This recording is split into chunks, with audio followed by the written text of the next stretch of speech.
ನಮಸ್ತೆ, ನಾನು ರಾಜ್ ಅಕಾಡೆಮಿಯಿಂದ ತೇಜರಾಜ್ ಮಾತಾಡ್ತಾ ಇದ್ದೀನಿ. ಇವತ್ತು ನಾವು ಡಿಸ್ಕಸ್ ಮಾಡ್ತಾ ಇರೋ ವಿಚಾರ ಏನು ಅಂತಂದ್ರೆ SLC 2026 ಸೈನ್ಸ್ ಪೇಪರಲ್ಲಿ ಚಾಪ್ಟರ್ ವೈಸ್ ಮಾರ್ಕ್ಸ್ ಡಿಸ್ಟ್ರಿಬ್ಯೂಷನ್ ಹೆಂಗಾಗಿತ್ತು ಅಂತ ನೋಡ್ತಾ ಹೋಗೋಣ. ನಾವು ರ್ಯಾಂಡಮ್ ಆಗಿ ಓದೋದಕ್ಕಿಂತ ಸ್ಟ್ರಾಟಜಿಕಲಿ ಓದೋದ್ರಿಂದ ನಮಗೆ ಬೆನಿಫಿಟ್ ಜಾಸ್ತಿ ಆಗುತ್ತೆ. ಸೊ ನಾವು ಪ್ರತಿ ಚಾಪ್ಟರಲ್ಲೂ ಪ್ರತಿಯೊಂದು ಅಂಕನೂ ಕೂಡ ಸ್ಕೋರ್ ಮಾಡೋದಕ್ಕೆ ಹೆಲ್ಪ್ ಆಗುತ್ತೆ.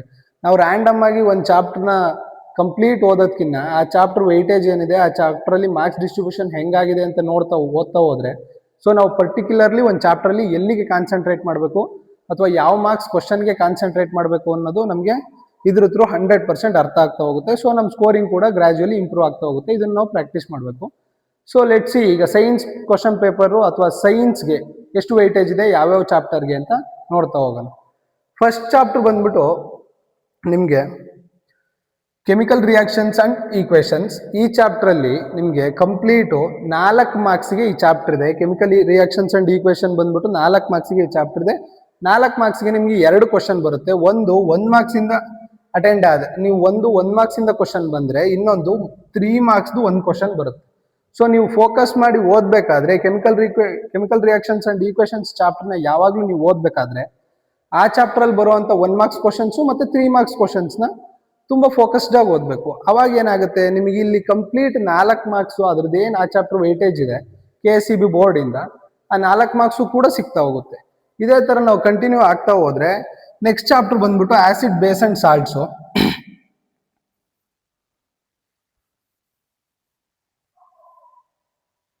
ಆಸಿಡ್ ಬೇಸ್ ಅಂಡ್ ಸಾಲ್ಟ್ ಅಲ್ಲಿ ನೀವು ನೋಡ್ತಾ ಹೋಗ್ಬೋದು 1 ಮಾರ್ಕ್ಸ್ 1 ಕ್ವಶನ್ ಕೇಳ್ತಾರೆ, 2 ಮಾರ್ಕ್ಸ್ 1 ಕ್ವಶನ್ ಕೇಳ್ತಾರೆ, 3 ಮಾರ್ಕ್ಸ್ 1 ಕ್ವಶನ್ ಕೇಳ್ತಾರೆ. ಸೊ ಈ ಚಾಪ್ಟರ್ನ ಟೋಟಲ್ ವೆಯ್ಟೇಜ್ ಬಂದ್ಬಿಟ್ಟು 6 ಮಾರ್ಕ್ಸ್ ಆಗಿರುತ್ತೆ. 3 ಕ್ವಶನ್ ಬರುತ್ತೆ, 1 ಮಾರ್ಕ್ಸ್ 1, 2 ಮಾರ್ಕ್ಸ್ 1, 3 ಮಾರ್ಕ್ಸ್ 1. ಸೊ ನೀವು ಯಾವಾಗಲೇ ಆಗಲಿ acid base and salts chapter ಓದ್ಬೇಕಾದ್ರೆ ಪ್ರತಿಯೊಂದನ್ನು ಕಾನ್ಸಂಟ್ರೇಟ್ ಮಾಡಬೇಕಾಗುತ್ತೆ. 1 ಮಾರ್ಕ್ಸ್ನು ಕಾನ್ಸಂಟ್ರೇಟ್ ಮಾಡಬೇಕಾಗುತ್ತೆ, 2 ಮಾರ್ಕ್ಸ್ನು ಕಾನ್ಸಂಟ್ರೇಟ್ ಮಾಡಬೇಕಾಗುತ್ತೆ, 3 ಮಾರ್ಕ್ಸ್ನು ಕಾನ್ಸಂಟ್ರೇಟ್ ಮಾಡುತ್ತೆ.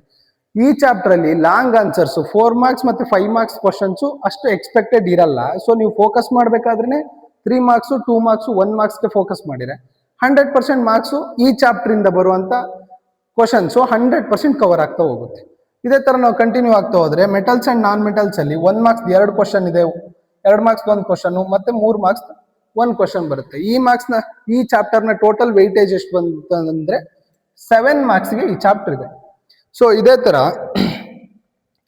ನೀವು ಕಂಟಿನ್ಯೂ ಮಾಡ್ತಾ ಹೋದ್ರೆ ಕಾರ್ಬನ್ ಅಂಡ್ ಇಟ್ಸ್ ಕಾಂಪೌಂಡ್ಸ್ ಅಲ್ಲಿ 1 ಮಾರ್ಕ್ಸ್ದು 2 ಕ್ವಶನ್ ಇದೆ, 2 ಮಾರ್ಕ್ಸ್ದು 1 ಕ್ವಶನ್ ಇದೆ. ಅದೇ ತರ 4 ಮಾರ್ಕ್ಸ್ದು 1 ಕ್ವಶನ್ ಇದೆ. ನೋಡಿ ಇಲ್ಲಿ ಬಂತು. ಇವಾಗ 4 ಮಾರ್ಕ್ಸ್ಗೆ ನಾವು ಕೆಮಿಸ್ಟ್ರಿಲಿ ಯಾವ ಚಾಪ್ಟರ್ನ ಫೋಕಸ್ ಮಾಡಬೇಕು ಅಂತಂದ್ರೆ ಕಾರ್ಬನ್ ಅಂಡ್ ಇಟ್ಸ್ ಕಾಂಪೌಂಡ್ಸ್. ಈ ಚಾಪ್ಟರ್ ಇಂದ 4 ಮಾರ್ಕ್ಸ್ಗೆ ಎಕ್ಸ್ಪೆಕ್ಟ್ ಮಾಡಬಹುದು. So while studying always concentrate on 4 marks question from this chapter.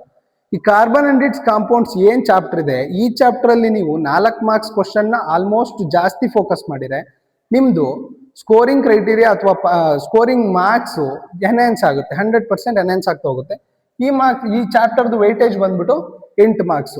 ಈಗ ನಾವು ಕೆಮಿಸ್ಟ್ರಿ ಪೂರ್ತಿ ನೋಡಿದ್ವಿ. ಕೆಮಿಸ್ಟ್ರಿಲಿ ಈಗ chemical reactions, equations, acid base and salt, metals and non metals, carbon and it's compounds 4 chapter ಇಂದ ನಿಮ್ಗೆ 7, 15, 21, 25 ಮಾರ್ಕ್.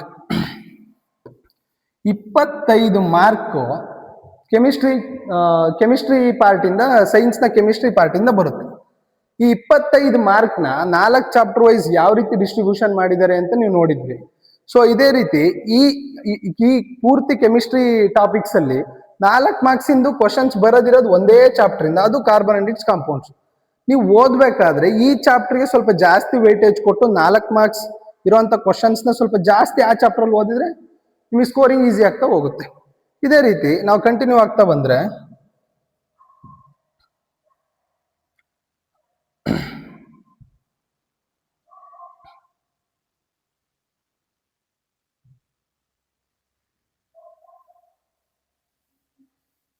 ಈಗ ನಾವು ಕೆಮಿಸ್ಟ್ರಿನ ಮುಗಿಸಿದ್ವಿ. ಕೆಮಿಸ್ಟ್ರಿ ನಮಗೆ ಅರೌಂಡ್ 25 ಮಾರ್ಕ್ಸ್ಗೆ ಡಿಸ್ಟ್ರಿಬ್ಯೂಷನ್ ಮಾಡಿದ್ದಾರೆ.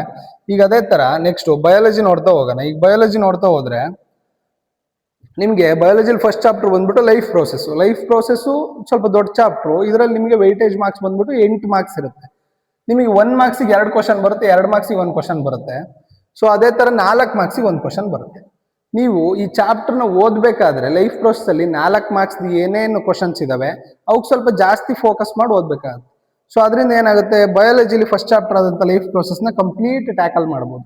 1 ಮಾರ್ಕ್ಸಿಂಗ್ ಕ್ವಶನ್ಸ್ ಅಷ್ಟು ಇಂಪಾರ್ಟೆಂಟ್ ಇರುತ್ತೆ, 2 ಮಾರ್ಕ್ಸಿಂಗ್ ಕ್ವಶನ್ಸ್ ಅಷ್ಟು ಇಂಪಾರ್ಟೆಂಟ್ ಇರುತ್ತೆ, ಮತ್ತೆ 4 ಮಾರ್ಕ್ಸಿಂದ ಅಷ್ಟು ಇಂಪಾರ್ಟೆಂಟ್ ಇರುತ್ತೆ. ಈ ಚಾಪ್ಟರ್ನ ವೈಟೇಜ್ ಬಂದ್ಬಿಟ್ಟು 8 ಮಾರ್ಕ್ ಬರುತ್ತೆ ಲೈಫ್ ಪ್ರೋಸೆಸ್ ಒಂದು ಚಾಪ್ಟರಿಂದ.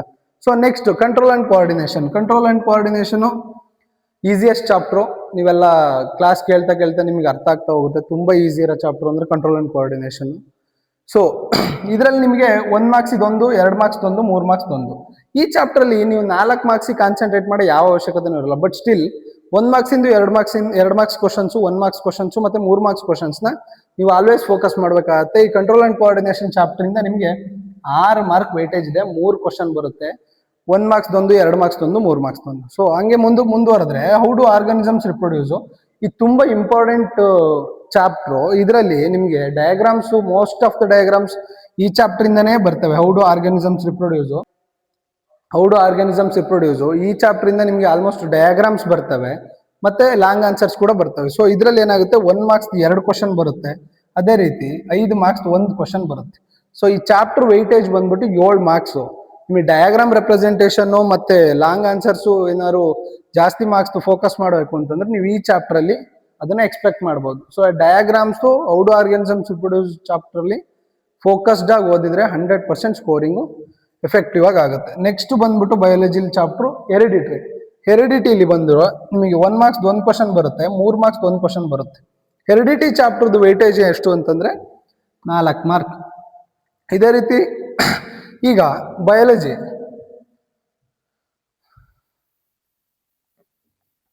ಕೆಮಿಸ್ಟ್ರಿ ನಾವು ನೋಡಿದ್ವಿ, 25 ಮಾರ್ಕಿಗೆ ಕೆಮಿಸ್ಟ್ರಿ ಇರುತ್ತೆ. ಈಗ ಬಯಾಲಜಿ ನೋಡೋಣ. ಬಯಾಲಜಿ ಬಂದ್ಬಿಟ್ಟು ನಿಮಗೆ ಈಗ ಬಯಾಲಜಿಲಿ ನಮಗೆ ಇಷ್ಟು ಇಂಪಾರ್ಟೆಂಟ್ ಆಗುತ್ತೆ: life process, control and coordination, how do organisms reproduce and hereditary. ನಾವು ಯಾವ ರೀತಿ ಇಲ್ಲಿ ನೋಡಿದ್ವಿ, ಕೆಮಿಸ್ಟ್ರಿಯಲ್ಲಿ ನಮಗೆ ಆಲ್ಮೋಸ್ಟ್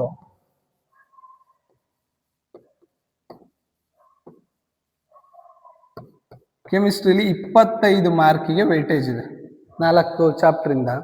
ಸೊ ಅದೇ ರೀತಿ ಈಗ ಬಯಾಲಜಿಲಿ 4 ಚಾಪ್ಟರ್ ಇದೆ. ಆ 4 ಚಾಪ್ಟರ್ದು ವೈಟೇಜ್ ಎಷ್ಟು ಅಂತಂದ್ರೆ 14, 21, 25. ಬಯಾಲಜಿಲಿ ನಮಗೆ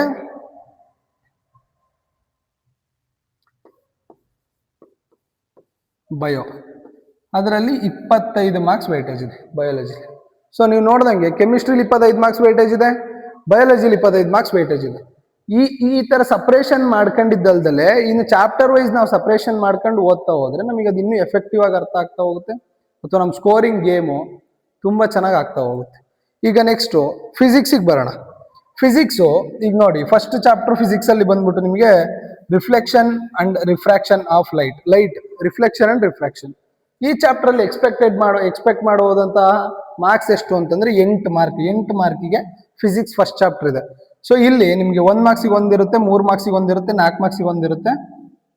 ಸೊ ಎಷ್ಟು ಮಾರ್ಕ್ ಆಯಿತು? 8 ಮಾರ್ಕ್ ಆಯಿತು. 4 ಮಾರ್ಕ್ಸ್ ಇಲ್ಲಿ ನಾವು ಲೈಟ್ ರಿಫ್ಲೆಕ್ಷನ್ ಅಂಡ್ ರಿಫ್ರಾಕ್ಷನ್ ಚಾಪ್ಟರ್ನಿಂದ 100% ಎಕ್ಸ್ಪೆಕ್ಟ್ ಮಾಡ್ಬೋದು. So while studying light reflection and refraction chapter, light chapter ಓದಬೇಕಾದ್ರೆ 4 ಮಾರ್ಕ್ಸಿಂಗ್ ಕ್ವಶನ್ ಆಗಲಿ, 3 ಮಾರ್ಕ್ಸಿಂಗ್ ಕ್ವಶನ್ ಆಗಲಿ, 1 ಮಾರ್ಕ್ಸಿಂಗ್ ಕ್ವಶನ್ ಆಗಲಿ 100% ಫೋಕಸ್ಡ್ ಆಗಿ ಓದಬೇಕು. ಅದೇ ಆಸ್ಪೆಕ್ಟ್ ಇಂದಾನೆ ಓದ್ತಿರ್ಬೇಕು. ಅವಾಗ ನಿಮ್ಗೆ ಏನಾಗುತ್ತೆ ಅಂತಂದ್ರೆ particular chapter wise score 100% improve ಆಗ್ತಾ ಹೋಗುತ್ತೆ. ಇದೇ ರೀತಿ ಫಿಸಿಕ್ಸ್ ಅಲ್ಲಿ ಸೆಕೆಂಡ್ ಚಾಪ್ಟರ್ ಬಂದ್ಬಿಟ್ಟು human eye and colourful world. ಈ ಚಾಪ್ಟರ್ದು ವೈಟೇಜ್ ಬಂದ್ಬಿಟ್ಟು ನಿಮಗೆ 5 ಮಾರ್ಕ್.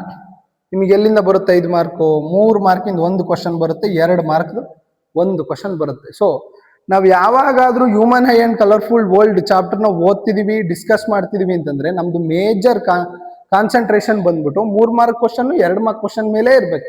ನಾವು ಈ ಚಾಪ್ಟರ್ ಅಲ್ಲಿ 5 ಮಾರ್ಕ್ ಕ್ವಶನ್ ಆಗ್ಲಿ ಅಥವಾ ಬೇರೆ ಕ್ವಶನ್ಸ್ನಾಗ್ಲಿ ಹುಡುಕ್ತಾ ಓದೋದು ಅಥವಾ ಅದ್ರ ಮೇಲೆ ಜಾಸ್ತಿ ಫೋಕಸ್ ಮಾಡೋದ್ರಿಂದ ಟೈಮ್ ವೇಸ್ಟ್ ಆಗುತ್ತೆ ಹೊರತು ನಿಮ್ದು ವೈಟೇಜ್ ಮ್ಯಾಚ್ ಆಗಲ್ಲ ಅಥವಾ ನಿಮ್ ಸ್ಕೋರಿಂಗ್ ಇಂಪ್ರೂವ್ ಆಗಲ್ಲ. ನೀವು ಸ್ಕೋರ್ ಮಾಡ್ಬೇಕಾದ್ರೆ ಅಫ್ಕೋರ್ಸ್ ಎಲ್ಲದನ್ನೂ ಓದ್ಬೇಕು, ಬಟ್ ಈ ತರ ಸ್ಟ್ರಾಟಜಿಕಲಿ ಓದೋದ್ರಿಂದ ನಿಮಗೆ pin to pin in depth exam ಪೇಪರ್ನ ಡಿಕೋಡ್ ಮಾಡೋದು ಹೆಂಗೆ ಅಂದ್ರೆ, ಈಗ ನೋಟ್ಸು ಓದಿ ಎಕ್ಸಾಮ್ನ ಅಟೆಂಡ್ ಮಾಡೋದಕ್ಕಿಂತ ಎಕ್ಸಾಮ್ ಪೇಪರ್ನ ಡಿಕೋಡ್ ಮಾಡ್ಕೊಬಿಡ್ಬೇಕು ಫಸ್ಟು.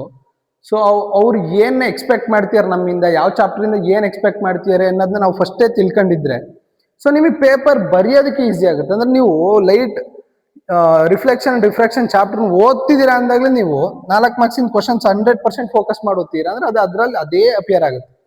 ಇದೇ ಕ್ವಶನ್ಸ್ ಅಪಿಯರ್ ಆಗೋದ್ರಿಂದ ನೀವು ಪ್ರಿಪೇರ್ ಅದಕ್ಕೆ ಆದ್ರೆ ನಿಮ್ಮ 100% ಸ್ಕೋರ್ ಕೂಡ ರೈಸ್ ಆಗ್ತಾ ಹೋಗುತ್ತೆ. ಈಗ ನೆಕ್ಸ್ಟ್ ಎಲೆಕ್ಟ್ರಿಸಿಟಿ ಚಾಪ್ಟರ್ ಅಲ್ಲಿ ನೀವು ಯಾವ್ದಾವ್ದನ್ನೋ ಓದೋದ್ಕಿನ್ನ ಈ 3 ಮಾರ್ಕ್ಸ್ ಕ್ವಶನ್ 5 ಮಾರ್ಕ್ಸ್ ಕ್ವಶನ್ ಎಲ್ಲ ಓದೋದ್ಕಿನ್ನ ಆ ಚಾಪ್ಟರ್ ಅಲ್ಲಿ ವೆಯ್ಟೇಜ್ ಏನಿದೆ 8 ಮಾರ್ಕಿಗೆ ಚಾಪ್ಟರ್ ಇದೆ. 1 ಮಾರ್ಕ್ 2 ಕ್ವಶನ್ ಬರುತ್ತೆ, 2 ಮಾರ್ಕ್ 1 ಕ್ವಶನ್ ಬರುತ್ತೆ, 4 ಮಾರ್ಕ್ 1 ಕ್ವಶನ್ ಬರುತ್ತೆ. ಈಗ ಮೋಸ್ಟ್ ಆಫ್ ದ ಟೈಮ್ 4 ಮಾರ್ಕಿಗೆ ಅದೇ ಕ್ವಶನ್ ಮೇಲೆ ಕಾನ್ಸಂಟ್ರೇಟ್ ಮಾಡಬೇಕು. 2 ಮಾರ್ಕ್ಸ್ ಕ್ವಶನ್ 1 ಬರುತ್ತೆ ಅಂದ್ಮೇಲೆ 2 ಮಾರ್ಕ್ ಕ್ವಶನ್ ಮೇಲೆ ಕಾನ್ಸಂಟ್ರೇಟ್ ಮಾಡಬೇಕು. 1 ಮಾರ್ಕ್ಸ್ ಕ್ವಶನ್ಸ್ 2 ಬರ್ತೀವಿ ಅಂದ್ರೆ ನಾವು ಅದ್ರ ಮೇಲೆ ಫೋಕಸ್ಡ್ ಆಗಿ ಇರಬೇಕಾಗತ್ತೆ. ಸೊ ಅದರಿಂದ ನಮ್ದು ಗ್ರಾಜುಯಲಿ ಸ್ಕೋರ್ ಕೂಡ ಇನ್ಕ್ರೀಸ್ ಆಗ್ತಾ ಹೋಗುತ್ತೆ. ನೀವು ವೈಲ್ ಸ್ಟಡಿಂಗ್ ಆಲ್ಸೋ ಅಥವಾ while giving mock exams or model exams ಬರಬೇಕಾದ್ರೂ ನೀವು ಇದೇ ತರ ಪ್ರಿಪೇರ್ ಆಗಿ ಹೋಗಿ, ಅವ್ರು ಇದೇ ತರ ಕ್ವಶನ್ಸ್ ಬಂದಿರುತ್ತೆ. Next magnetic effects and electric current. ಈ ಚಾಪ್ಟರ್ ಅಲ್ಲಿ 1 marks 1, 2 marks 1, 3 marks 1, total weightage ಇರೋದೇ ಈ ಚಾಪ್ಟರ್ಗೆ 6 ಮಾರ್ಕ್ಸ್. ಈ ಚಾಪ್ಟರ್ ಅಲ್ಲಿ ನೀವು 5 ಮಾರ್ಕ್ಸ್ ಕ್ವಶನ್ 4 ಮಾರ್ಕ್ಸ್ ಕ್ವಶನ್ ಕಲಿತಾ ಕೂತ್ರೆ ಇಟ್ಸ್ ವೇಸ್ಟ್ ಆಫ್ ಟೈಮ್. ಅಷ್ಟು ಬಿಟ್ರೆ ಇನ್ನೇನು ಅಲ್ಲ. ಸೊ ನೀವು ಯಾವಾಗಾದ್ರೂ magnetic effects of electric current chapter ಓದ್ತೀರಾ ಅಂದ್ರೆ ಅದರಲ್ಲಿ 1 ಮಾರ್ಕ್ಸ್ನೇ most of the time concentrate ಮಾಡ್ಬೇಕಾಗತ್ತೆ, 2 ಮಾರ್ಕ್ಸ್ ಮತ್ತೆ 3 ಮಾರ್ಕ್ಸ್ ಕಾನ್ಸಂಟ್ರೇಟ್ ಮಾಡ್ಬೇಕಾಗತ್ತೆ. ಈಗ ನಿಮಗೆ ಈಗ ಕೆಮಿಸ್ಟ್ರಿ ಆಯಿತು, ಬಯಾಲಜಿ ಆಯಿತು, ಈಗ ಫಿಸಿಕ್ಸಿಗೆ ಬಂದರೆ 4 chapter: light, human eye and colourful, electricity, magnetic effects of electric current. ಈ 4 ಚಾಪ್ಟ್ರಿಂದ ಎಷ್ಟು ಮಾರ್ಕ್ಸ್ಗೆ ವೇಟೇಜ್ ಇದೆ ಅಂತಂದ್ರೆ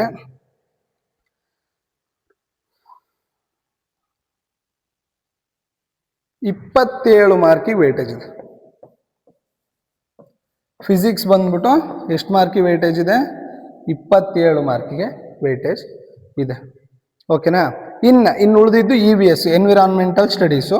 ಅದೇ it's a part of science. Always environmental science is a part of science. ಆ ಎನ್ವಿರಾನ್ಮೆಂಟಲ್ ಸ್ಟಡೀಸಲ್ಲಿ ಸೈನ್ಸ್ನ ನಿಮ್ಮ SLCಲಿ ಯಾವ ಚಾಪ್ಟರ್ ಇಟ್ಟಿದ್ದಾರೆ ಅಂತ ಹೇಳಿದ್ರೆ ಅವರ್ ಎನ್ವಿರಾನ್ಮೆಂಟ್ ಅನ್ನೋ ಚಾಪ್ಟರ್ ಇಟ್ಟಿದ್ದಾರೆ. ಇದ್ರ ಸ್ಕೋರ್ ವೇಟೇಜ್ ಎಷ್ಟಿದೆ ಅಂದರೆ 3 ಮಾರ್ಕ್ ಇದೆ.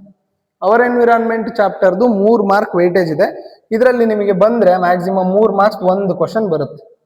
ಓಕೆನಾ? ಸೊ ಆಲ್ವೇಸ್ ನೀವು ಅವರ್ ಎನ್ವಿರಾನ್ಮೆಂಟ್ ಚಾಪ್ಟರ್ ಓದಬೇಕಾದ್ರೆ ಅಥವಾ EVS ಸ್ಟಡೀಸ್ ಅಥವಾ ಎನ್ವಿರಾನ್ಮೆಂಟಲ್ ಸ್ಟಡೀಸ್ ಓದಬೇಕಾದ್ರೆ 3 ಮಾರ್ಕ್ ಕ್ವಶನ್ ಈ ಅವರ್ ಎನ್ವಿರಾನ್ಮೆಂಟ್ ಚಾಪ್ಟರ್ಲಿ 3 ಮಾರ್ಕ್ ಕ್ವಶನ್ಸ್ ಮೇಲೆ ಜಾಸ್ತಿ ಕಾನ್ಸಂಟ್ರೇಟ್ ಮಾಡಿ ಸಾಕು. ಇದರಲ್ಲಿ ಮಲ್ಟಿಪಲ್ ಚಾಯ್ಸು ಅಥವಾ ಇದರಲ್ಲಿ ಫಿಲ್ ಇನ್ ದ ಬ್ಲಾಂಕ್ಸು, ಇದರಲ್ಲಿ 1 ಮಾರ್ಕ್ ಕ್ವಶನ್ನ ಹುಡುಕ್ತಾ ಕೂತು ಟೈಮ್ ವೇಸ್ಟ್ ಮಾಡೋ ಅವಶ್ಯಕತೆ ಏನಿಲ್ಲ. ಸೊ ಈಗ EVS ಇಂದ ಎಷ್ಟಾಯ್ತು?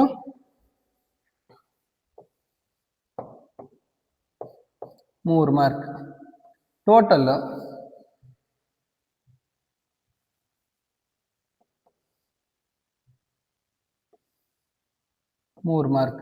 ಈಗ ಟೋಟಲ್ ನಿಮಗೆ ಎಕ್ಸಾಮ್ ಎಷ್ಟು ಮಾರ್ಕಿಗೆ? 25 + 25 50, 50 + 27 77 + 3 80 ಮಾರ್ಕಿಗೆ ಎಕ್ಸಾಮ್ ಬಂತಲ್ಲಪ್ಪ ನಿಮ್ದು. 100% 80 ಮಾರ್ಕಿಗೆ 80 ಮಾರ್ಕ್ ಎಲ್ಲಿಂದ ಬರ್ತಿದೆ? ಕಂಪ್ಲೀಟ್ ಡಿಕೋಡ್ ನಾವು ಮಾಡಿದೀವಿ ಇವತ್ತು. ಓಕೆನಾ? ಸೊ ನೀವು ಓದ್ಬೇಕಾದ್ರೆ ಇದೇ ಪ್ಯಾಟರ್ನಲ್ಲಿ ಓದಬೇಕು. ಎಕ್ಸಾಮ್ ಪೇಪರ್ನ ಡಿಕೋಡ್ ಮಾಡಿ ಓದಬೇಕು. ನೀವು ಈಗ 10th ಎಕ್ಸಾಮ್ಸ್ನ ಓದಬೇಕಾದ್ರೆ ಈ ಪ್ರಾಕ್ಟೀಸ್ನ ನೀವು ಮೈಗೂಡಿಸ್ಕೊಂಡ್ರೆ ಅಥವಾ ಈ ಥರದ ಪ್ರಾಕ್ಟೀಸ್ ಮಾಡಿಕೊಂಡು ಕ್ವಶನ್ ಪೇಪರ್ ಡಿಕೋಡ್ ಮಾಡ್ತಾ ನೀವು ಓದಕ್ಕೆ ಶುರು ಮಾಡಿದರೆ ನಿಮ್ಮದು ಸ್ಕೋರು 100% ಜೆನ್ಯೂನ್ ಆಗಿ ಇನ್ಕ್ರೀಸ್ ಆಗುತ್ತೆ. You will be the next topper. So ಹಾಗಾಗಿ ಈ ಥರದ ಸ್ಟ್ರಾಟಜೀಸ್ನ ಫಾಲೋ ಮಾಡಿ ನಿಮ್ಮ ಎಕ್ಸಾಮ್ ಪ್ರಿಪರೇಷನ್ ಜರ್ನಿನ ತುಂಬ ಈಸಿ ಮಾಡ್ಕೊಳ್ಳಿ. Thank you for watching. ಇದೇ ಥರ 10th ರಿಲೇಟೆಡ್ ಎಕ್ಸಾಮ್ ಸ್ಟ್ರಾಟಜೀಸ್ಗೋಸ್ಕರ ನಮ್ಮನ್ನು ಫಾಲೋ ಮಾಡೋದನ್ನ ಮರಿಬೇಡಿ. Good night.